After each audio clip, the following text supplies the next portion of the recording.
we're going to take a look at some of the behind the scenes, what's going on here. We're going to start with the German infantry. We have snuck behind enemy lines, but it's okay. I've got a hat. I look just like I'm one of them, so they won't notice me. But let's see what's going on in the German lines. This is the finest soldiers the Wehrmacht has. Abteilung. Wer? Ab!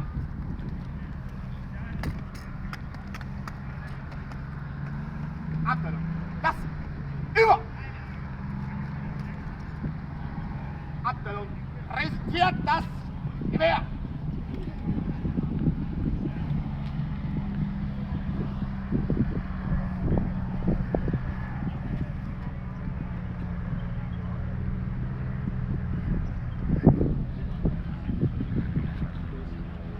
I have to be careful with my English. They might pick up that I'm not one of them, but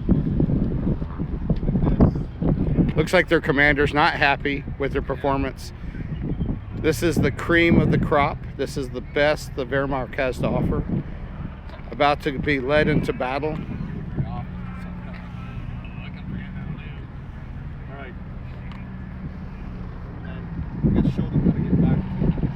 I have the German to English translator on. Get back up. Break it down into steps. First one, rifle rotates, and your hand comes up and goes over the hole. Now you're like this. Next one, bring the rifle up while moving your left hand down. Place it in the cup of your hand. You want the trigger guard to be kind of right in your arm. Right?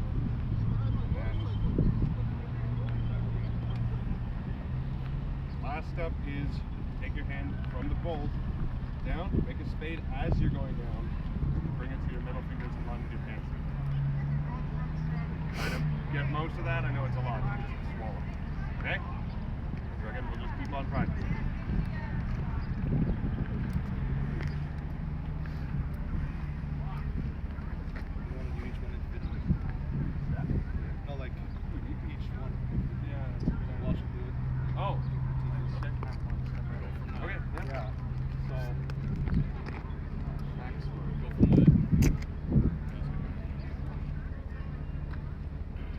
Das Gewehr.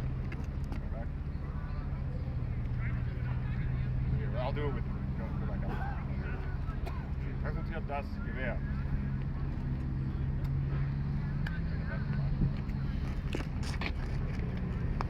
Das Gewehr über. Präsentiert das Gewehr.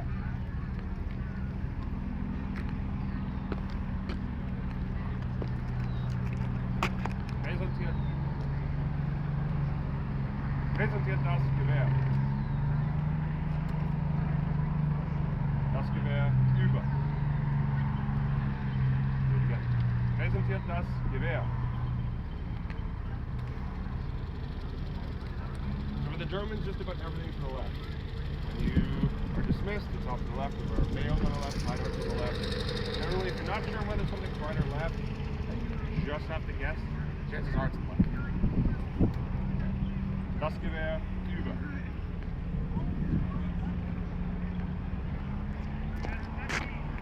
Präsentiert das Gewehr. Das Gewehr über.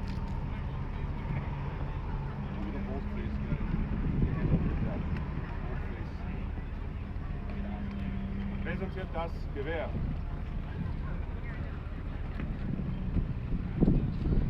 Das Gewehr über.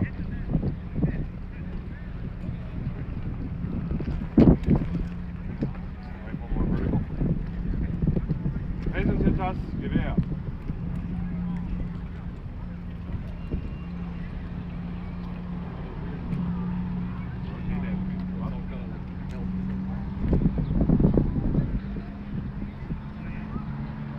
Das Gewehr über.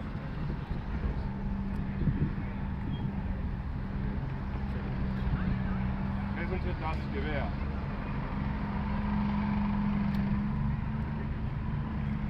Das Gewehr über.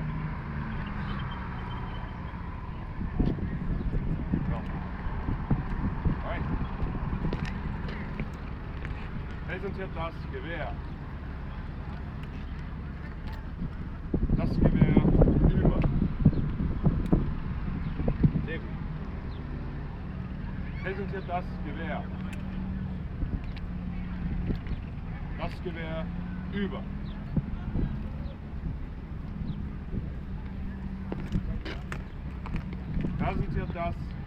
Präsentiert das Gewehr.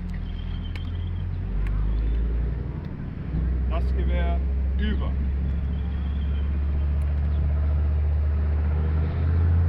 Präsentiert das Gewehr. Das Gewehr über.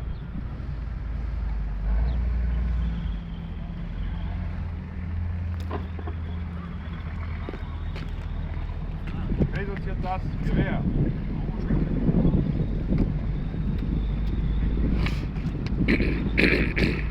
Das Gewehr über. Oh, you're welcome. Are you here in the stands, Crazy Canuck? Das Gewehr über. What? Hey, gentlemen. All right. So we've seen the German lines. Let's see if we can go find the American lines or the British. Looks like the Germans over there. Not sure where the English are. Oh. There's the BMPs. Or not BMP, but the AVGs.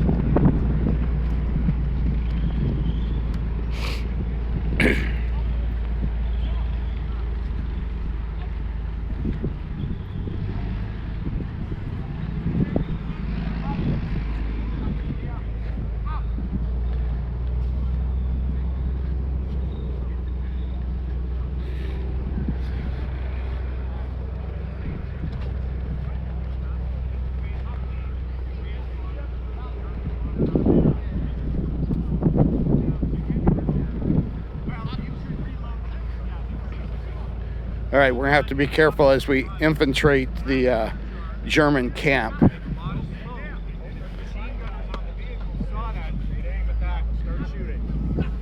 So you wouldn't want to be around, but these were so simple that they were actually teaching the grandmothers in Berlin how to use them during the Battle of Berlin. Yeah. So we got some Point and click. sorry. I said it's point and click. Yeah, yeah. The first point and click.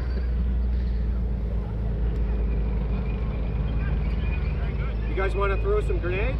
Sure. Let me just put this away.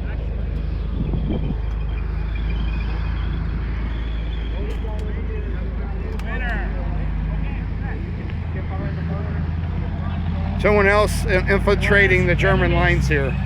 Friends and enemies or something? Showing, I'm live streaming. Uh-oh. Oh, are you? Oh. Yeah, so I'm showing off the German camp. It's okay because it sounds like it's English to them, but it's actually translating automatically. Ah, So I'm speaking German, but they're hearing English. Well, So we got to show the best the Wehrmacht has over there. I feel like a liberal in the new parliament. And then we're gonna Only sneak. one of me. We're gonna sneak over to the British lines. And where are the British lines today? Right straight over Right there. All right. the down tent. Where the Union Jack is flying. Well, that really is a Canadian ensign, Canadian ensign. which is the battle flag of the Canadian forces. They didn't have the modern day flag. Modern day flag didn't come in until Lester Pearson brought it in '65. So what they had was that this was the Canadian flag. And the interesting part of it is, see the maple leaves at the bottom of the coat of arms Yes. are green. In 1954, they changed the maple leaves to red. And somebody in Parliament thought it would be a good idea. Well, maple leaves change color in the fall, so let's make them red. Well, let's go sneak into the. Well, we don't have to sneak into the Allied lines.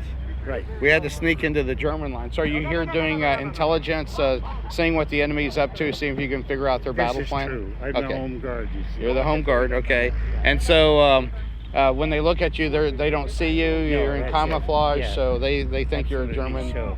All right. They think I'm a tree Ah, a tree. with a gas mask. Well, let's go see what's going on All right, in the British lines. We'll go around so we don't accidentally hit a tent peg.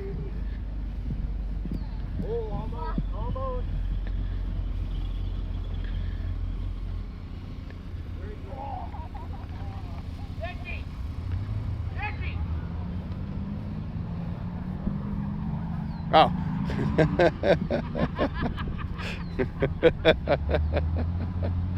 The crazy Canuck was able to find me.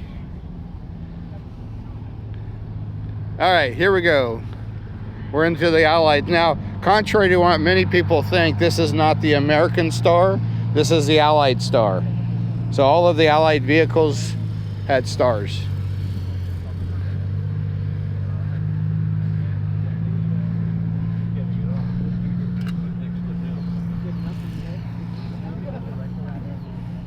Good morning. Good morning.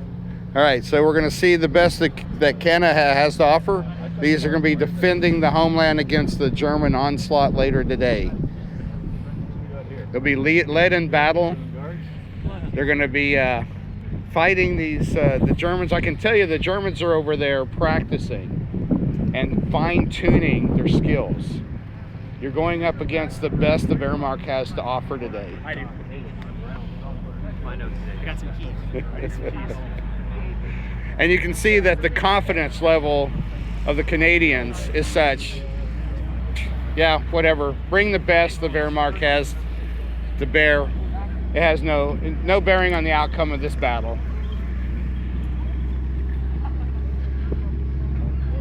That's why there's no tension, there's no stress in the Canadian camp. They're confident in their training, their abilities, and their weapons to lead into battle. We have a British 303 infield, and he's clearing the weapon, making sure that it's ready for combat. This soldier has seen a lot of battles up to this point. For this final day of battle,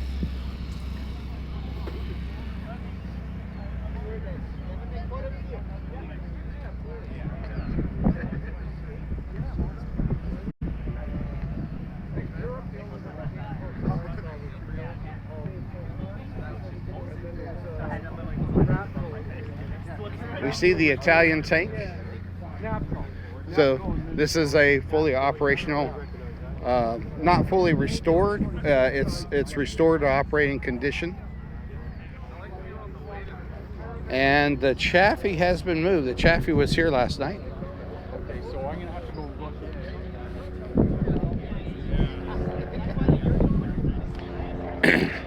I just looked at the angle.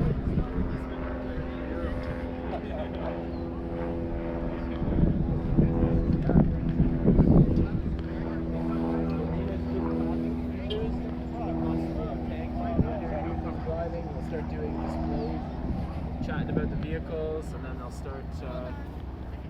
How you doing? Doing good. Showing off the Scottish Brigade. Yeah. That's it. That's us. And these guys are so confident, they're not even carrying weapons. So bring on the Wehrmacht. We have our weapons. We have an instrument of war. Carry it with you all the time. The pipes. We'll be playing the pipes at 11 We'll be o'clock playing. this morning. So they're going to be playing the pipes to inspire the Canadians and the other Allies into victory against the best. Now, I was over in the German lines. You know, they didn't know I wasn't German. Yeah. And I can tell you that this is the best the Wehrmacht has brought to bear today. This is the final battle. Do you feel victorious? All right. Of course. Yeah, of course. Always. Always. Always. This is good. This is fun. All right. Well, good luck, guys. Thank you. I know you don't need it, but We're well rehearsed. well rehearsed. Have a good day. All right. Thank you. So we have an RC park here.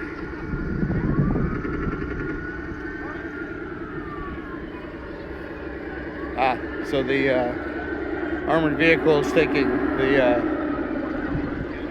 the siren is from a like a police car. It's not really a police car. It's a military vehicle, completely armored. So we have a big RC cap here. And there's the Wehrmacht out there. They're patrolling their lines.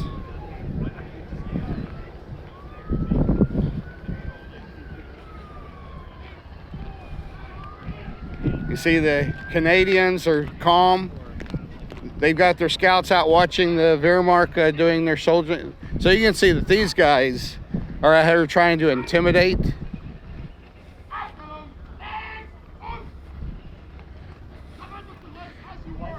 And the Scots just look on, yeah, whatever. Achtung, das Gewehr! Achtung! Gewehr! Ab! Achtung, rechts! Ein!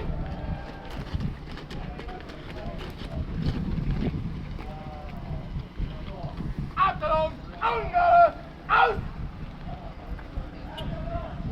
Achtung! Und!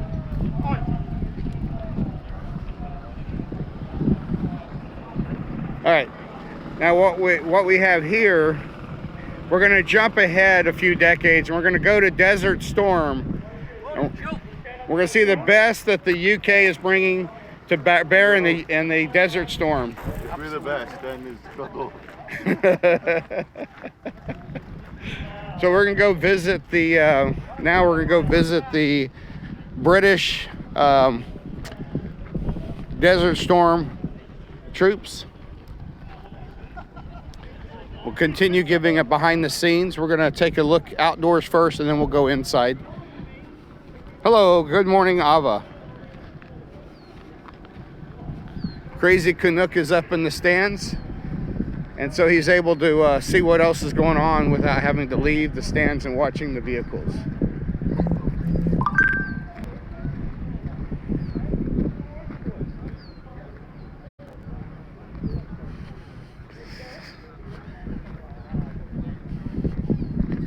There's the Italian tank again.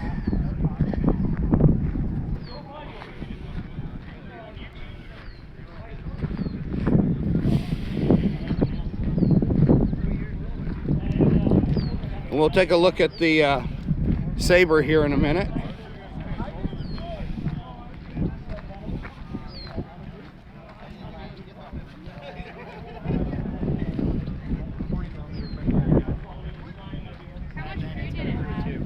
So it's a light tank, so it's around the same time that they're developing armor tactics. So it's infantry support is the primary role, but Yeah.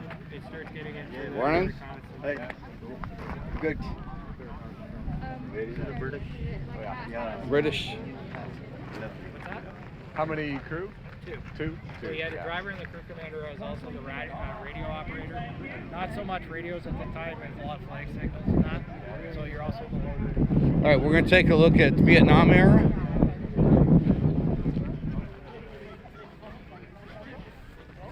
All right, so what we have here is our Vietnam era vehicles.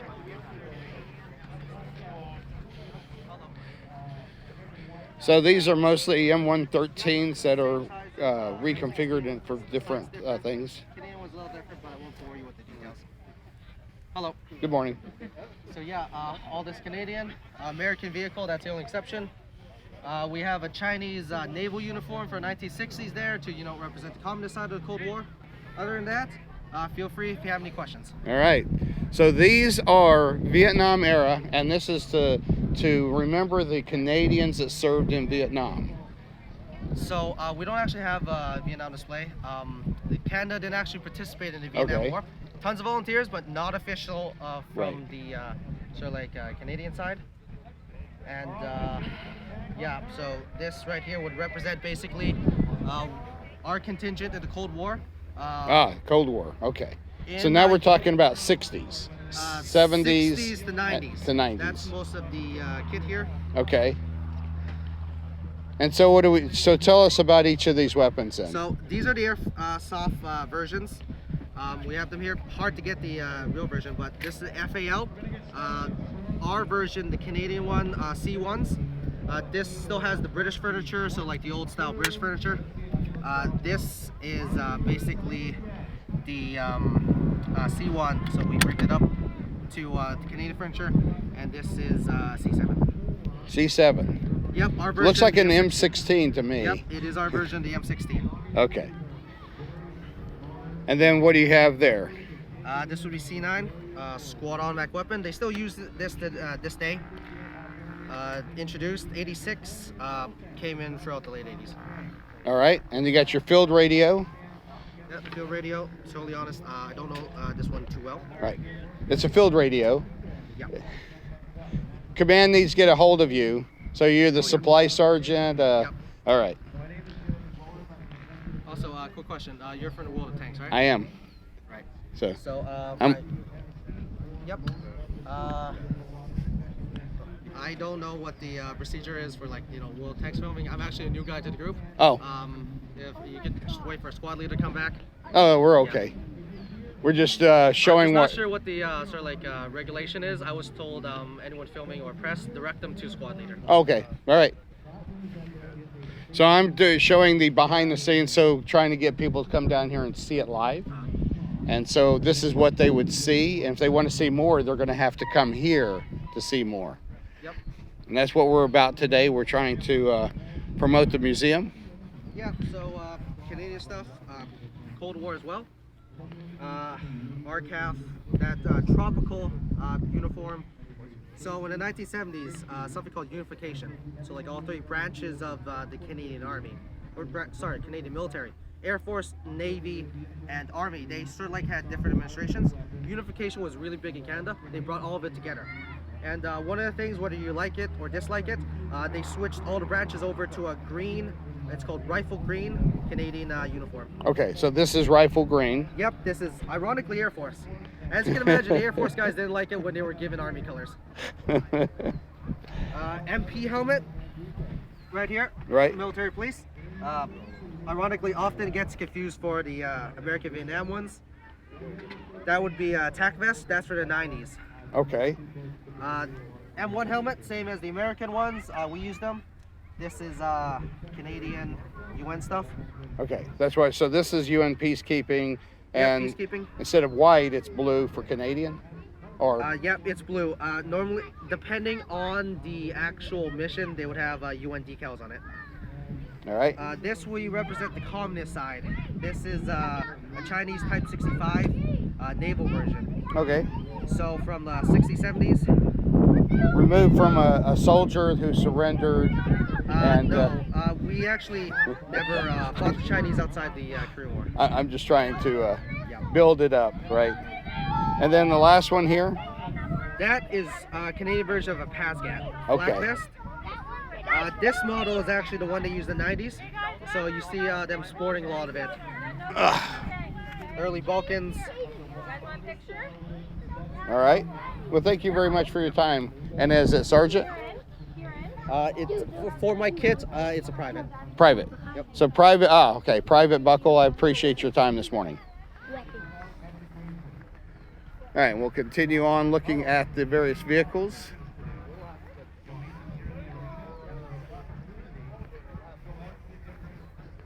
So these are all based on the M113. This one is not. You can see it's smaller. And this is, it is a M113 and a half Lynx. Okay, so this is the Lynx.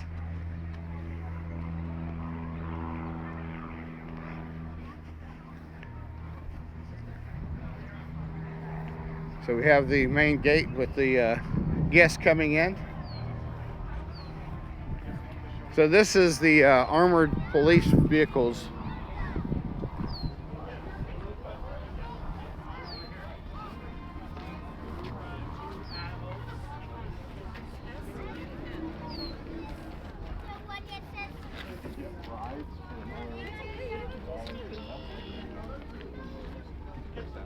I believe they're presenting a color, so we will try to go ahead.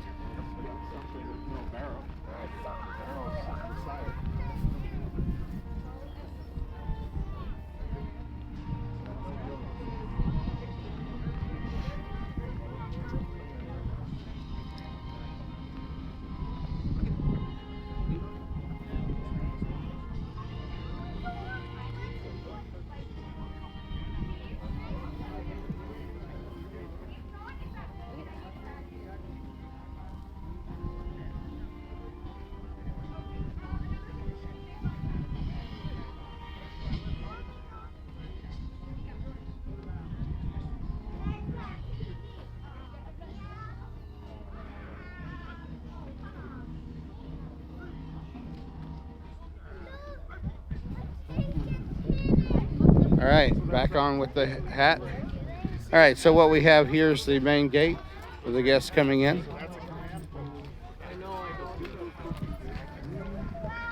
All right, so now we're going to head into Desert Storm.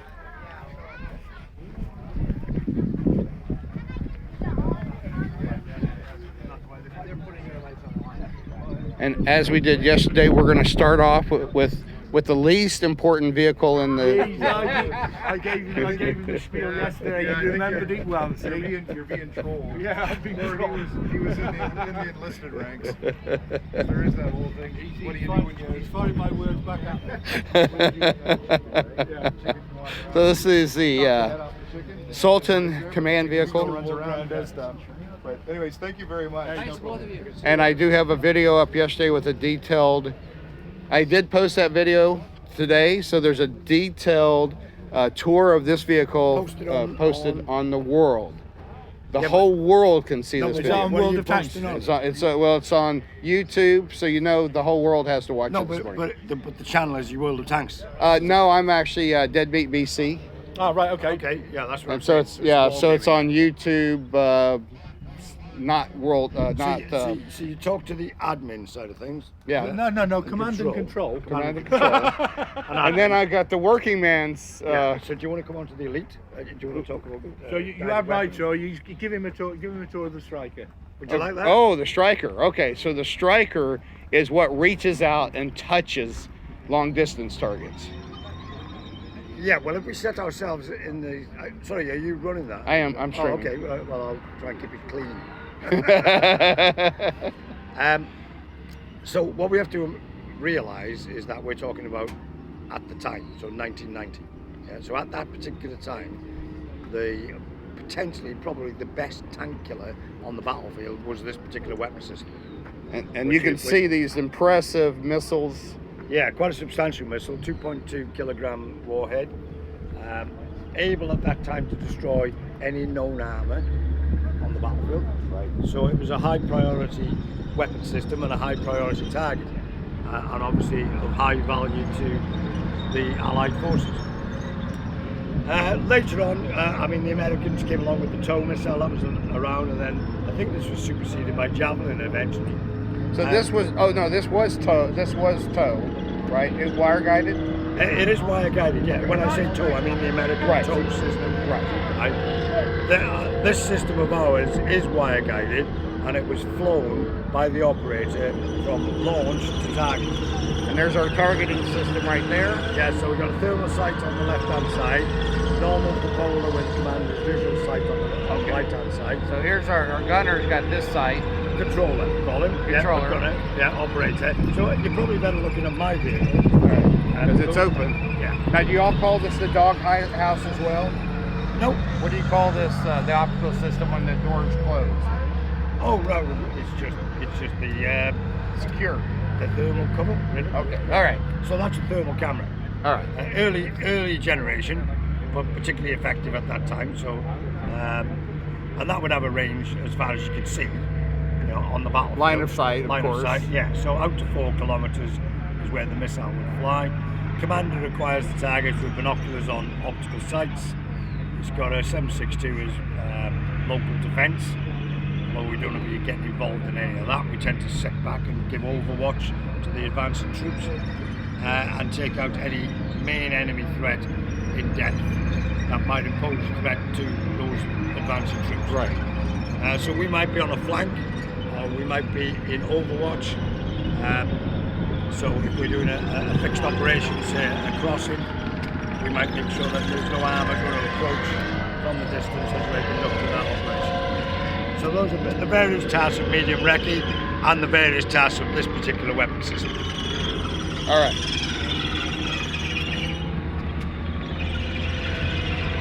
So this is the Striker because it has missiles and it strikes. That's how we remember the That's the way name. it works, yeah. And the missile is called a swing fire missile. And the way to remember that particular missile is because when you fire it and you're controlling it with a wire, it's swinging from left to left, Oh, left wow. to right, and it's a big missile. So when it's hard to control. it's hard to control, requires a degree of skill and training, You know, modern day soldiers would probably find it pretty straightforward, really, because they've got good manipulative skills with the gaming and stuff That's that true. they do. You know, and that's something that we've found in later times in the army. With, you know, I was involved with the development on Challenger 2 with the sight systems and the various training aspects of it, and we found that you know, the newer generations of soldier coming in had better dexterity and better eye-to-hand relationships. Gamers. Particularly in a game So, way. so you hear that? You gamers are very important. You're the future. You're the future Well, of the modern day soldier. battle. I mean, if you only look at the use of the bay track out in Ukraine, you know, and Yeah, the time that's and true. the use of the drones and things like that. They actually have gamers that are flying the drones Absolutely. and giving information to Yeah. the soldiers. I mean, I use drones in another sport that I do, and I use drones a lot, and I've got a particularly good ability to do several things at once, including flying a drone, monitoring a screen, monitoring my Falcon. I use it for Falcons. Okay. Oh, okay. So I can use it in that way, and Wow. those motor skills and those skills, I relate them back to when I was commanding vehicles like this, or commanding vehicles like a Challenger tank, Right. Challenger 1, for instance. One of the best tanks in the world. Yeah, absolutely. And Challenger 2. Challenger 2, yeah, cracking vehicle. You know, obviously with tank warfare and tank design and tank usage, everything involved in a tank is a trade-off. Right. So you either trade speed for protection, you trade protection for speed, for weight, you change size for firepower and all this kind of thing. Right. So you know, you can have a debate So you all could day have, long. right, you have a small vehicle. The role of the CBRTs I'll give you a perfect example. is these are kind of hard to spot in a Hard spot, battlefield. quick to move. Speed is their protection. I mean, there's no real armor protection. Right. It's small arms fire at best. Yeah, 7.62, sustained 7.62 will probably puncture that. I mean, it's a hard aluminium sort of based unit, but there's no protection really in that sense. Although it's dramatically better than a Land Rover or without any protection. So you know, if you're in the infantry, you want to be in one of them. Right. As opposed to Exactly. being on the ground when there's fire coming in.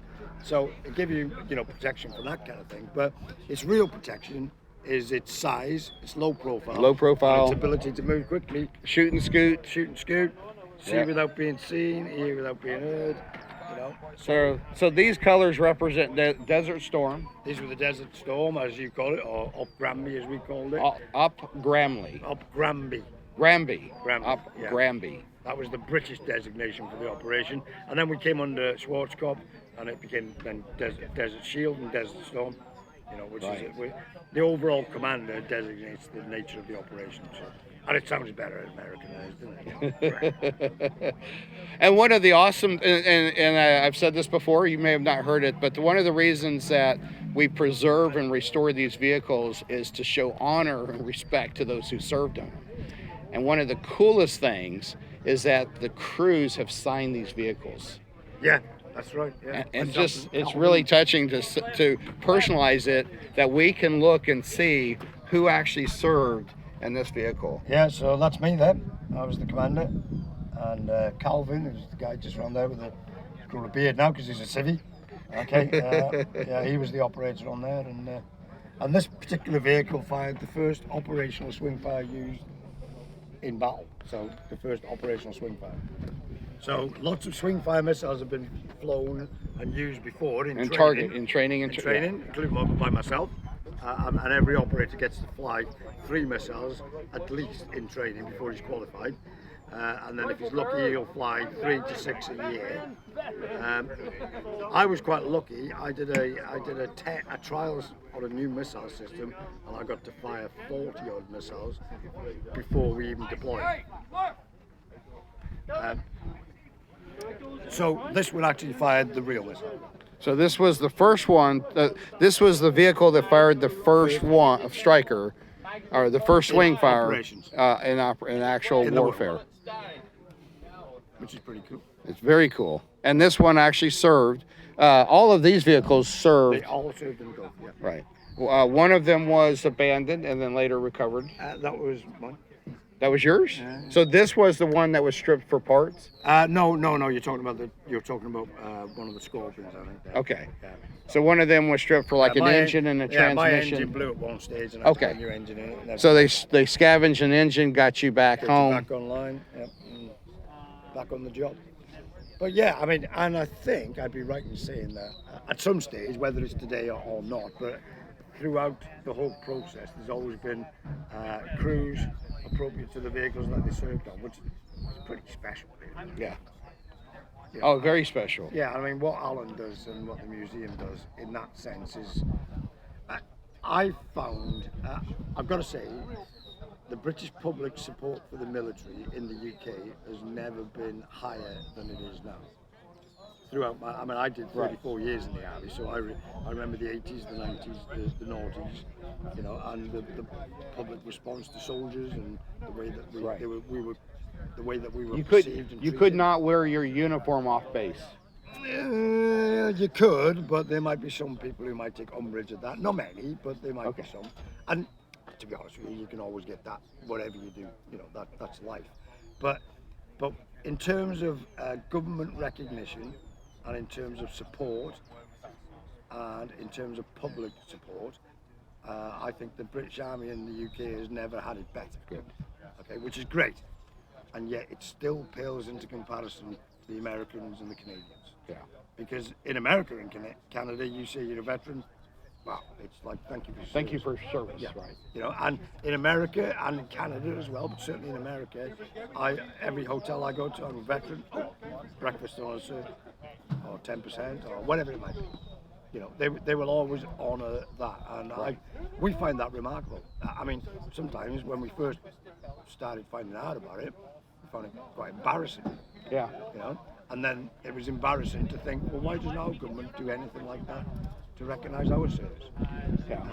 And like I said, in their defence and in fairness, and not just this government, but the previous governments as well, that they do now. And I see in the UK, there's a very frustrating and oft-quoted thing where the civilians think that we have awful equipment and awful kit, and the government should give us the best, and they don't. And actually, that's not true at all. The government and the British Army have got the best kit they've ever had. There's never really a shortage of personal equipment. What I always say, and this is a quite funny story that I can tell from my soldiers, is that if you give a soldier gold boots, it won't platinum ones. Okay? So if you issue a soldier these boots, there are a number of soldiers will go, I don't like them, and they'll want to go out and buy better boots because those just aren't good enough. And that's the nature of soldier. So what has happened in the past, and quite rightly, we would deploy on operations such as in Iraq in 2003, and we had snatched Land Rovers, for instance, which were totally in the wrong place, doing the wrong job. And as a result of that, people got hurt, and it shouldn't have happened. But that story is stuck forever now, so anytime you talk to somebody 30 years later and they go, oh yeah, but you got crap equipment, and it's like, no, that was then. That was, we had, and because of that, we have better equipment. We did something about it. And these vehicles are only recently being replaced. Replaced and upgraded, yeah. Did- They've been so- upgraded dramatically Right. in their life. But replaced, when did this enter service? In the late 60s. So this yeah. vehicle entered service in the late 60s, and they're still serving today, but they're now being replaced, and they may all be replaced at this point. I mean, I'm trying to think where they are being still in service. And when I was at Bovington, Yeah. and one of the soldiers was showing me one that was still serving, Yeah. and he said, but it was about to be shipped to Latvia. Shipped out, yeah. Yeah, so they were selling a bunch to Latvia. Yeah, I did the last firings on Scorpion in the early 90s. So the Scorpion 76mm gun was sold off, I think, to some African nations. The problem we had with Scorpion was that there's a toxicity hazard with firing a number of rounds of Scorpion. You get a lot of smoke back into the turret. We had to put an extraction system in to clear that out. and it was quite a common joke amongst gunners after the first day on ranges that you would stink of cordite. Okay. So you'd be burping cordite, you'd taste it in your food. And you stunk it. And we thought it was quite, yeah, whatever it is, but actually later on down the line it was a big damage. So it was a health risk. And there were claims made. And we got a T-54 with the T-55 gun down here, so it's a T-54-55. This is a type of vehicle you would have seen these vehicles In the Gulf? in the Gulf, Yeah. and you would have seen T-72s. Yeah, I blew one of them up. You blew one of the 54-55s up. Yeah. In fact, I blew several up. Several. But not with the vehicle. I blew one up with the vehicle, but I blew several others up with grenades and all sorts. Okay. Just for fun. Oh, they were abandoned? Well, they were after we finished with them, yeah. Right. So if you imagine at the end of the war, Right. I just went with my vehicle. I got grenades, RPGs, RPG-20s, everything, and I just went around Making sure nothing blowing was... shit up. Yeah. No, just because I wanted to test the weapons. And Okay. So I found a box of RPG-20s, Russians, picked them up and went, Well, what can I fire these things at? yeah, no, well, I went like that, and I went, right, stand behind me, so stood behind me, I went, right, there's the Venturi, right, give me the, right, see that tank? Great fun, you know, free for all. And then, of course, now you would say, oh, man, if we could have shipped those off to museums and captured them. Yeah, But at the time, it just I tried to even blow them up. I was just saying to Calvin this morning, this is the only original piece of Gulf War clothing I've got left. So this is all Alan's, but this is actually mine. And the rest of them I gave to a friend's son who lives in America. Yeah. So it's never for a moment give any thought to keeping Right. it and preserving it. It's absolutely ridiculous. Whereas George, you see, and you spoke to George, Yeah. probably sent you to sleep, I know, but he kept a lot of that kind of stuff. You know, he kept a lot of the maps, Right. the badges, the little bits we used to get in the papers, and with the, you know, we used to get coupons for telephones and stuff like that. Well, thank you for the tour of the Striker. Now, because there's guests here, yesterday I could have climbed up on the vehicle, done some stuff. We have to be careful because when... We don't want to give a plug. We don't want to encourage the masses. Right. So we're trying to make sure that guests don't climb up on the vehicle. So it might be Monday. I'll be here Monday. You can get on board if you want to get on board. I got no problem with that. All right. So we were on the Scorpion. So what should I? Obviously, if I get into the gunner's position, I'm sorry, Controllers. the controller's position, I'll see some differences. Yeah. Those optics Oh did not. God, yeah, big differences. Yeah, follow me up. Okay. I'm gonna set my soda down. We'll get to it later. Just watch me camera. If you put your foot on the right hand side, Sean.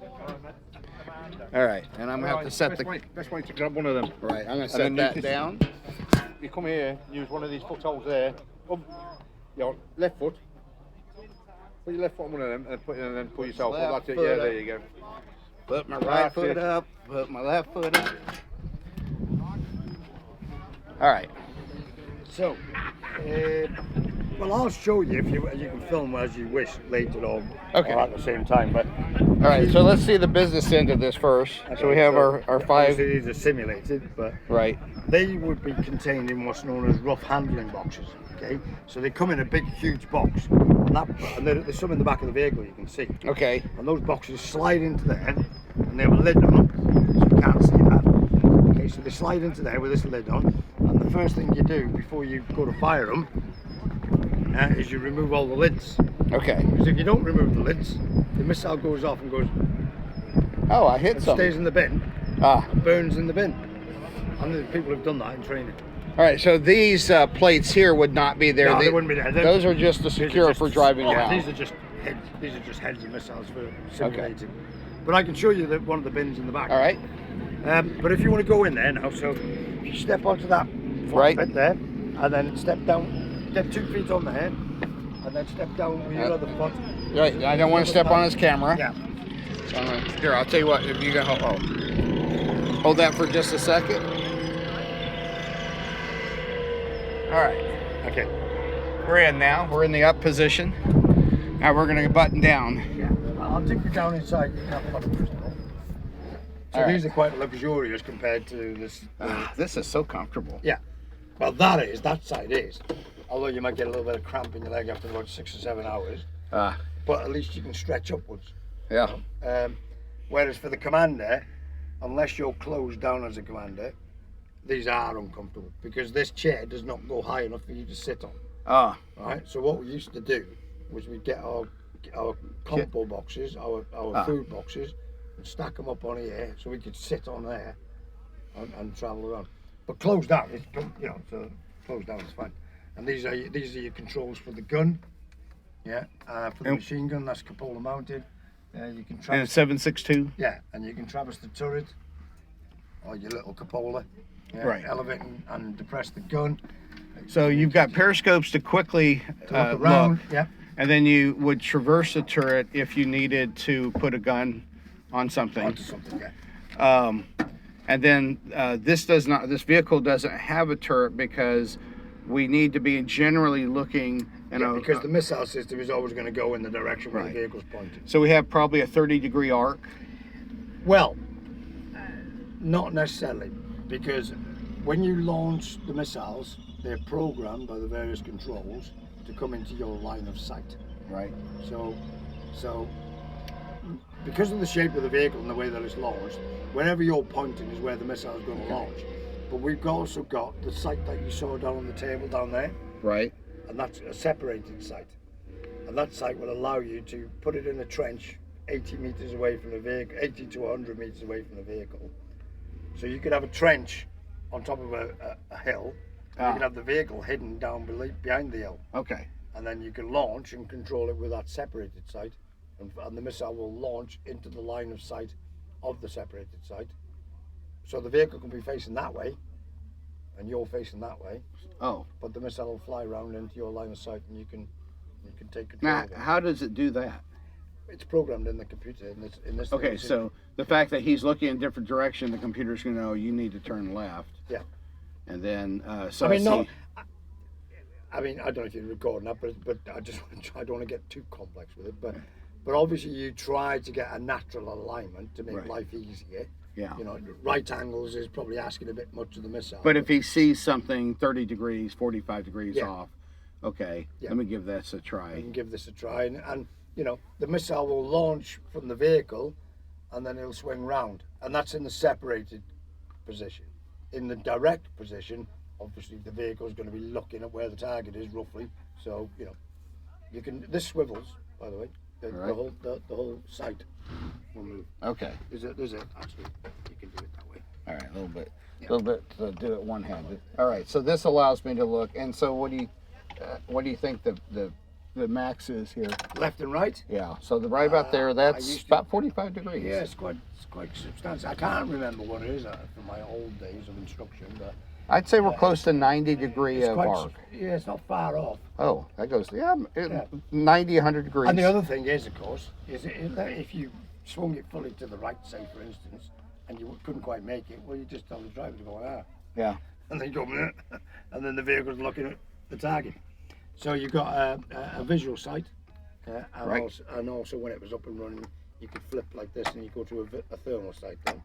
Okay. So Got a beautiful sight right now. yeah, it's pretty good. You can elevate or depress it like that. I think it's got Oh. a ×10 magnification as well, so that elevates or depresses the sight. See the readings you're getting off here, Right. and off the turret ring as well. You used to have That's where it is. Yeah. So the reason why you need those readings is if you were firing in a separated position. Remember I said about the separated sight. Right. So you take that information, you put it into this thing, which is called a PEC, or a program of electronic control, and you put in things like the temperature, the normal, the separation, whether it's vertical or whether it's just horizontal separation. So if the vehicle and the firer are roughly on the same horizontal plane, it's fine. But it also allows you to put the vehicle in a building and then go up to the upper floor and fire from the upper floor. So you're in a vertical position then, so the missile is programmed to come up further than it would, so you can get line of sight. The distance, the bearing in millimeters from you to the vehicle, And you do that using this particular item, which is a sight alignment gauge. You can take your bearings off that. The elevation of the crest, so that would be established using that. It's a bit complex, Right. but with practice, it wasn't that difficult. And that's practice and test firing is what makes armies better than a lot Well, of our yeah. I mean, the problem opposition. with this vehicle is it's so expensive to fire. See, that's the sight alignment gauge. So that's quite a complex little bit of thing. You put Right. that onto the bin, and then you line it up on the firer or his rough position, and you can get your bearings from that, and then put your bearings into the computer and pass that information on.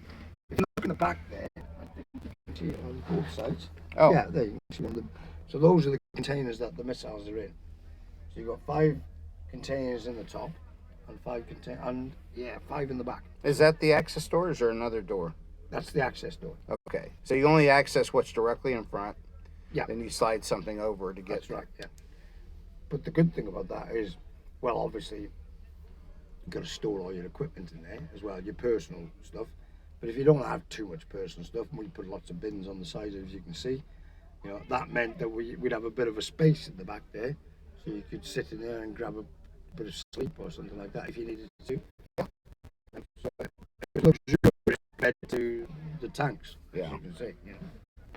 We got some camo net. We have chairs, and so just It's not relative to right. what we Build bits of personal stuff though. Personal stuff would be stuffed in there. So Bergens, your personal equipment, your rations, your food, your boxes. Okay. Now we need to find the most important piece of equipment on this. That's this. There you go. All right. BV. All right. So this is always in a Commonwealth vehicle.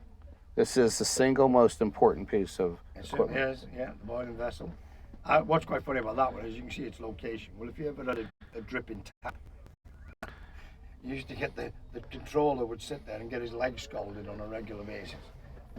But yeah, and the other thing about this, which is luxurious compared to the tanks, is see that space on your right. Right. There's another piece of equipment that goes there, takes up a bit of room, but generally you'd have a bit of space there, which meant that you could prepare food. Ah.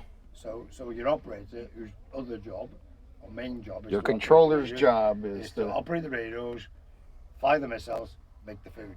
Yeah? Okay. So So he would. radios. So we have intercoms here. Yeah. This is not radios. Yes, it is. Is it? So it's intercoms and radios. Yeah. So what that does is. Is the commander choosing which it is? No, you've got permanent intercom. Okay. Right. And you've got the ability to choose between 2 sets of radios. So what you Okay. normally have is you would have your squadron net, Right. yeah, which might be your A set, and then you would have your B set, which would be on the regimental net. And then obviously if you go up a stage, you'd be on a regimental net on one, and a divisional net on the other, or brigade net. All right. And then where's the radios- actual? Okay, the radio. is down on the left-hand side here. And so you would preset the 2 frequencies being used. Yeah. And then you would use A and B. The crew would use A and B, and command set out do frequencies. So the crew are on permanent IC orders. Right.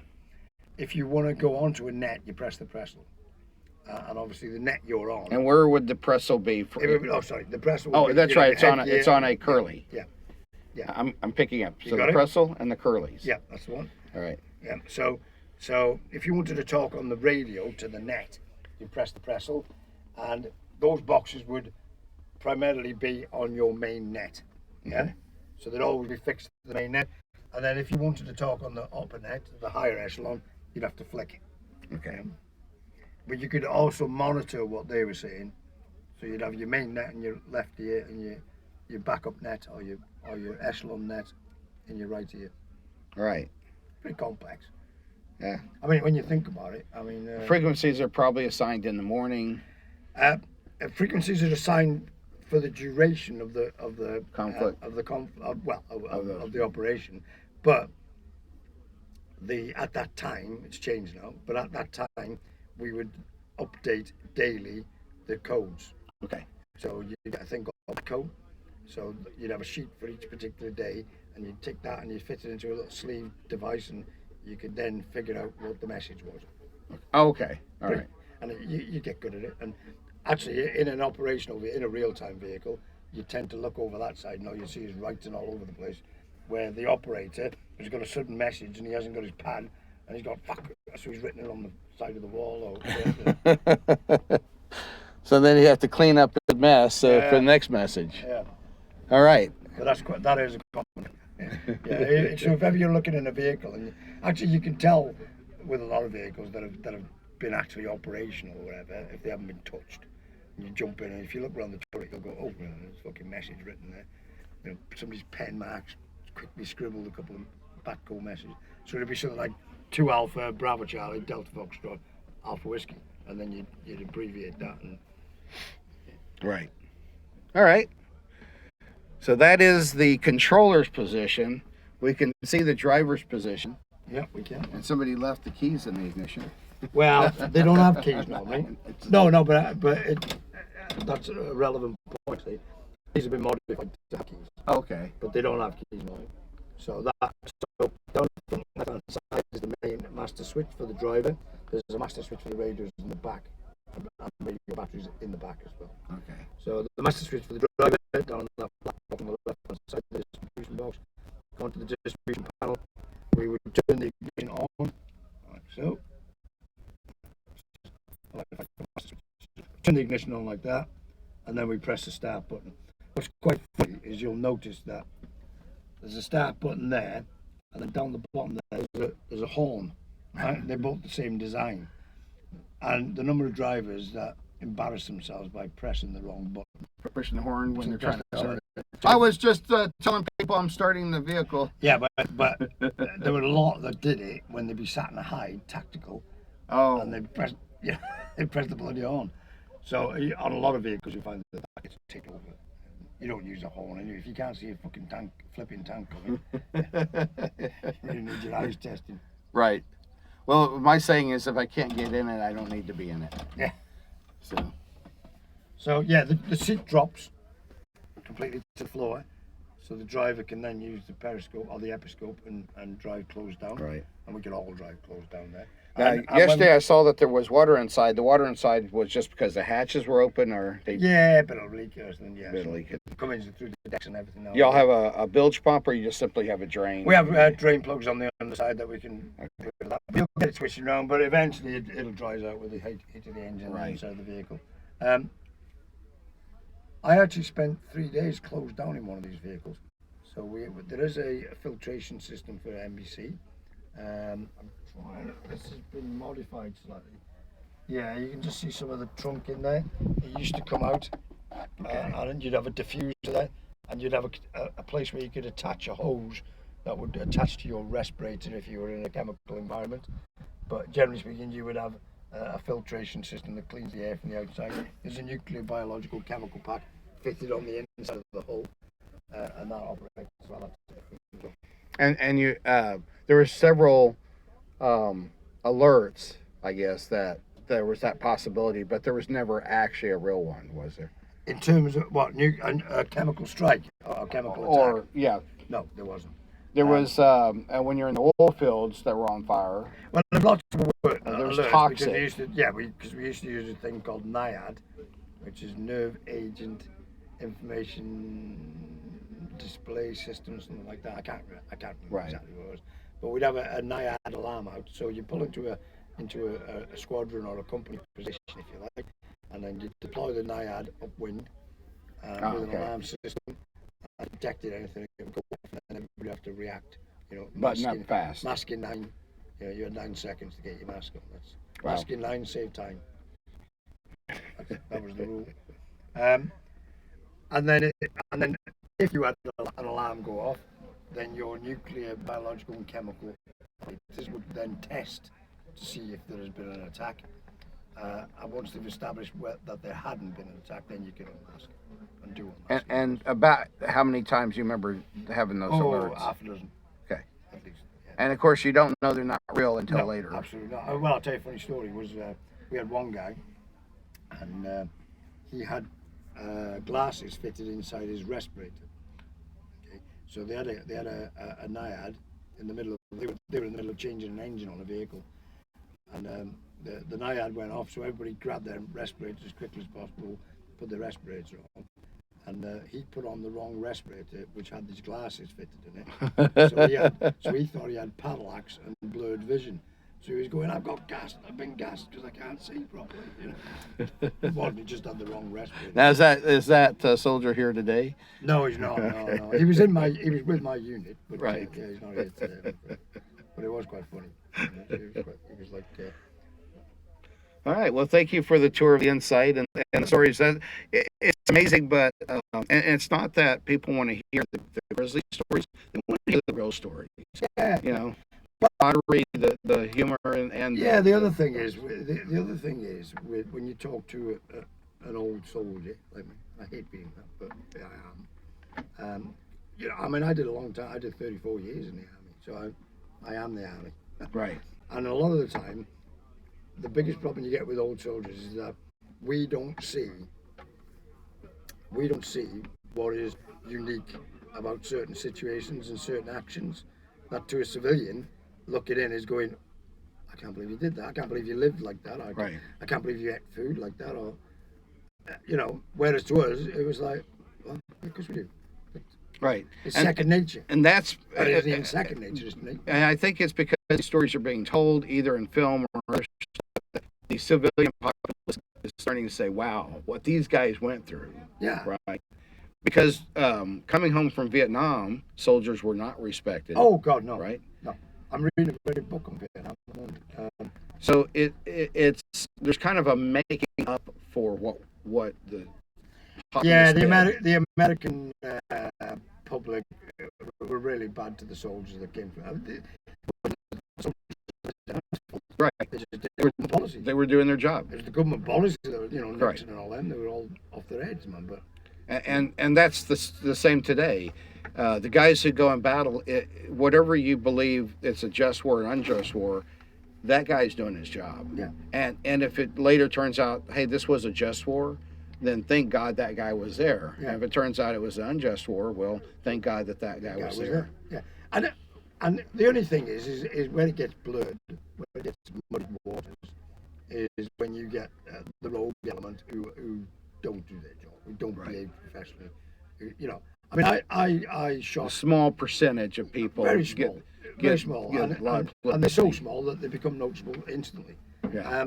I mean, I shot a load of Iraqis in Iraq. I blew up a lot of vehicles, killed a lot of people, and at one stage I had an opportunity to machine gun a lot of people that had been firing at us. Now, when they were firing at us, I did machine gun a lot of them. When they stopped firing at us, they surrendered, and when they surrendered, we went out and we gave them some water and some food and looked after them and gave them some medical aid and passed them on to the next guys and got on with what we meant to do. And I'm very proud of that because I was notorious for being a bit of a stone cold killer. We're going to war, let's go and kill people. I'm not there to, make friends. And if they're shooting at me, they're going to get it back tenfold. Exactly. But you have to be able to differentiate between what is a personal battle and what is doing your job. If doing your job means that you've got to kill people, I'm afraid that's doing your job. Exactly. And if it means capturing... Yeah. And there's a lot of capturing going on. Oh, yeah. I mean, that was one of the biggest problems we had in the first Iraq war, was that we had that many prisoners of war. They surrendered so quickly. They didn't want to fight the battle, Their heart wasn't in it, their will wasn't in it. And why would it be? Because it was unjust. Right. And that's what's happening in Ukraine today. Absolutely. You can see the real conflict, can you? Because the Ukrainians, they've experienced westernized world, they've got a great lifestyle, and they're going, we're not going back to that. I'd rather die than go back to being under a Russian communist government. And who can blame them?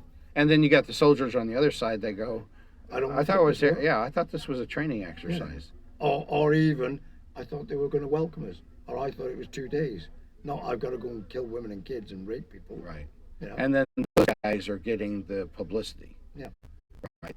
A lot of the soldiers gave up. A lot of soldiers fought for Russia.